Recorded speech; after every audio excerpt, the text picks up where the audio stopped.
Inspector, அந்த லாரியை மடக்குங்க. Madam.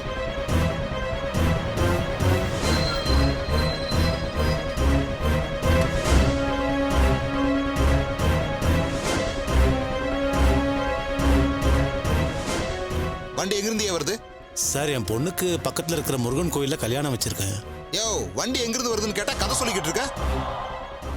நீங்க செக் பண்ணுங்க. Okay madam. வணக்கம் மேடம். வணக்கம் மேடம். சொல்லுங்க. என் பொண்ணுக்கு கல்யாணம் வச்சிருக்கேன். சீர்வரிசையில் ஒன்று குறைஞ்சாலும் தாலி கட்ட மாட்டான்னு மாப்பிள்ளை சொல்றாரு. அதனால தான் கட்டில் பீரோன்னு எல்லாத்தையும் வாங்கிட்டு போயிட்டு இருக்கேன். நல்லா தேடி பாருங்கய்யா. யோ, நீ மேலே இருப்பாரியா? என்ன சொல்றீங்க? இப்படிமா மனுஷங்க இருப்பாங்க? ஏன் இதையெல்லாம் கொடுத்ததும் தாலி கட்டுவாங்களா? அவங்க கேக்குறாங்க, நீங்களும் கொடுக்குறீங்க பாருங்க. உங்களை சொல்லணும். யாருன்னு சொல்லுங்க, ஒரு கேஸ் போட்டு உள்ள தள்ளிடுவோம். ஐயோ வேண்டாமா, அதெல்லாம் என் பொண்ணுக்கு ரொம்ப வருஷமா மாப்பிள்ளையே அமையாம இருந்தது. இப்பதான் கல்யாண யோகமே அமைஞ்சிருக்கு. அதனால தான் வாயை கட்டி வயிற்ற கட்டி இதெல்லாம் வாங்கிட்டு போறேன். எப்படியாவது கல்யாணத்தை நடத்தலான் இருக்கோம். அதை கெடுத்துறாதீங்கம்மா. ம், சரி, நீங்க கிளம்புங்க. ரொம்ப ரொம்ப நன்றி நன்றி மேடம். Inspector, madam. எல்லாரையும் இறங்க சொல்லிட்டு லாரி அனுப்புங்க. Okay madam.